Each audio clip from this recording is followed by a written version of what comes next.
Okay, Mr. T's gonna... I was standing here by the trailer and this plastic bag blew out. And because it blew out, it kind of scared him a little bit. Because he was tied up to the trailer. And you see he's at the end of his rope. Hence the old saying, I'm at the end of my rope. Another horse saying that people have said for years. Meaning that if you reach the end of the rope, you're about to blow up. So leave me alone. So the old people hear all kind of horse sayings out there. They never know they came from the horse. I mention a lot of those, I think, on my horse history page. But anyway, Tanner was at the end of his rope, so I was like, okay, he's telling me he needs to be sacked out. A lot of people don't want to sack out enough, and I'm a big sack out. A lot of my tapes are about sack. Oh, man, there's a good... Oh, that's great. There's a fly there. Oh, shoot, it went away. Big old horse fly. I've been wanting to do a video on how to kill those things, and I can't find them too much. Darn, it's too bad. So anyway, we're going to go back to sacking out, and we're going to go to how to kill a horsefly. I'll get to that later. So anyway, a lot of sayings out there. Tanner was at the end of his rope, so I said, okay, he's telling me that he needs to be sacked out. He's telling me that, you know what, I haven't desensitized him enough lately because this bag scared him, and since hey, I got a reaction, I didn't like that. Now what a lot of people do is hide the bag, move the bag, put the bag away, keep bags away. Okay? A lot of things that I tell people do with horses is the opposite of what you think. If you look at most people who aren't horse savvy, whatever they do is the opposite. Why? Because they think like a predator. They think like a human. They think like they're, you know, they have no fear because they're at the top of the food chain. And that's usually opposite of what you do for a horse who is at the bottom of the food chain. They get eaten by just about anybody or anything, and their only defense is to run and their speed. So whatever you want to do to a horse, normally, if it doesn't work, you need to do the opposite. Or whatever your instinct says, I want to do the opposite. Because a horse is opposite from us. I'm going to go ahead and do some little advanced sacking out here. Big T knows what this bag is. He shouldn't be moving. I'm going to get on his head while I'm wagging this around so you can tell. His ears are back. He's watching. He's standing stiff. I can tell by his body that he's not totally relaxed, but you know what? He's not moving. And as long as he doesn't move, I'm okay with that. And then I'm going to come to the front, see if I can get him to the end of his rope. Rub that over his eyes and ears. He did okay. Rub it over the eyes and ears. A lot of times I'll stand out here and I'll chase flies with this plastic bag. While my horse is eating or doing something, I'll just sit out here, and when the flies get on his feet, I'll just move around and get the flies off him. Let him know this plastic bag is his friend. And then after I do all this, of course, horse always has two sides, so we got to do both sides. For the sake of this video, I'll go quickly here on the other side. Get his legs, get under his belly, get between his legs, between his front legs, under his belly. There's some flies there. Let me get these flies. Come back up to his head. Poor Mr. T. I'm such a mean dad. I know I don't love you. I don't love you because I make you do things that you don't want to do. Therefore, I can't love you. If I loved you, I'd just give you carrots and let you do whatever you wanted and be dangerous and kill people. But since I don't love you, I'll make you do things you don't want to do. And then we're going to go to a paper bag. And you saw Mr. T. When I pulled this out, watch Mr. T. I'm going to make this horse react. Look at that. I made that horse. I scared that freaking horse. That was my fault, and I shouldn't have done that. And I did it for your benefit. Because a horse is only a reflection of what we do. If I bring this horse up gently and present it to him, he doesn't freak out. But if I sit here and let him relax, and then what I call ambush a horse, and just do this, he gets scared. He's not scared because he's stupid. He's scared because I'm stupid. I'm the one that made that horse get scared. I'm making this horse scared. I'm putting too much pressure. I'm not reading my horse and saying, hey, I'm putting him at the end of his rope. Give him a break.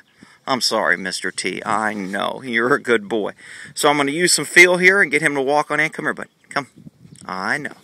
I know. Head. Good boy. Hear those nostrils? Those nostrils are big, and he's scared. This is where the original sacking out came from. It's a sack.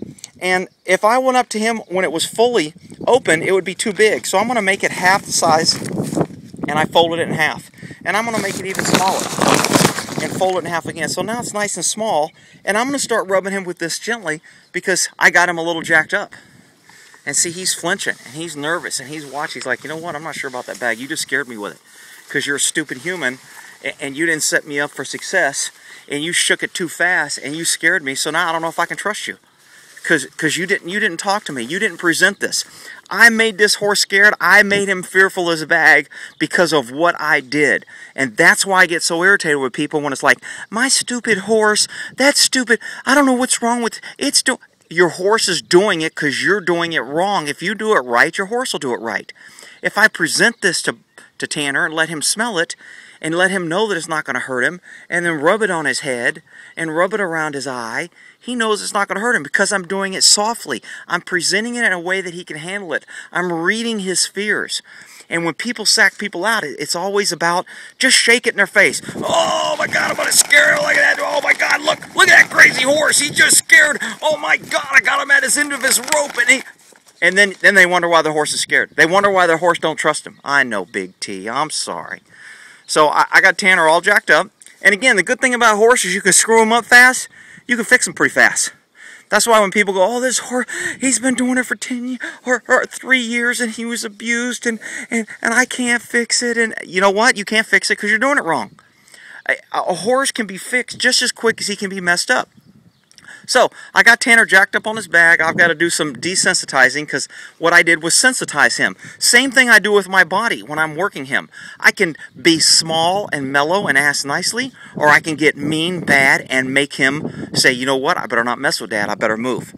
You know, if all I did was ask him, oh, please, Mr. T, can you please lunch for me pretty and nice? He'd be like, screw you. But I have to be able to, and he has to know that I will enforce it and I will make him do something. He doesn't want this paper bag on him, and I've kind of spooked him with it. But you know what? He ain't got no choice. He's got to stand here. I've got to rub it. I've got to rub it underneath him. I've got to rub it on his belly. He's going to be nervous. He's a little worried about it, but that's okay. Because he knows that we've done this a lot of times, and he's not supposed to be running and moving from me. So I'm going to move these flies away. So I went from a plastic bag to a paper bag. And again, the old feed sack that I was just using is how the term sacking out came from. And now I'm going to go to a chair. And again, this is advanced sacking out to where I want my horse, everything. So Tanner sees that chair and he's like, oh crap, here we go. All right, Mr. T, we're going to work on sacking out a chair. So I'm going to toss it around him a little bit. He knows it's a chair. He knows what it is. I'm going to give him a chance to smell it. I'm going to give him a chance to stand next to it. I'm going to give him a chance to maybe rub it on his nose so he knows it's not going to eat him. I'm even going to give him a chance if he wants to chew on it or nibble or bite it. He feels it, that's great. Now I'm going to set it on top of him. And he's probably going to move and go, what the? But you know what? He has to learn to accept things. Good boy, look at that head. Good boy, stand. I know. He's nervous. Those ears are straight back to the threat. Look at those ears. I don't know what that is. I'm scared. Look at that eye. He's really got his head cocked. This is on his back. It's putting pressure on his shoulder and it's putting pressure on his back. But you know what? That's okay. I'm going to slowly slide it off him, see what kind of reaction I get. Good boy. Good boy. And he did okay. Now I'm going to throw this back at him and let him see it's not going to hurt him and let him stand there. And then I'm going to give him some release. Release is the key to sacking out. You have to let the horse know if you stand still and let me do something, it's okay. I'm going to let you do it. But no matter what I use, you know, I've got my chinks in here, and I'm always wearing those, and they're always flapping around.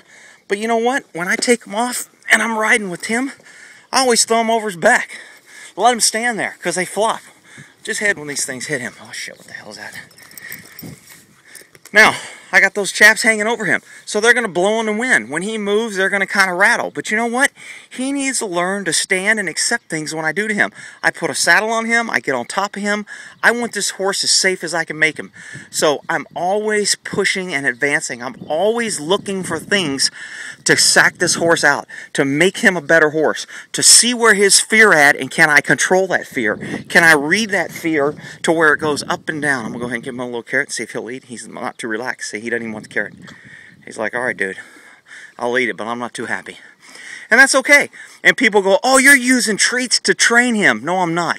I'm using carrots to kind of get him to relax, to see where his mind's at, to get him to know that even though he's scared, it's okay. Bad things aren't going to happen. Of course, if I set him up to fail and I do something stupid and make him rear over and flip on his back or try to shove him in a trailer and he bangs his head, then he's like, I'm not ever trusting you again. You're an idiot.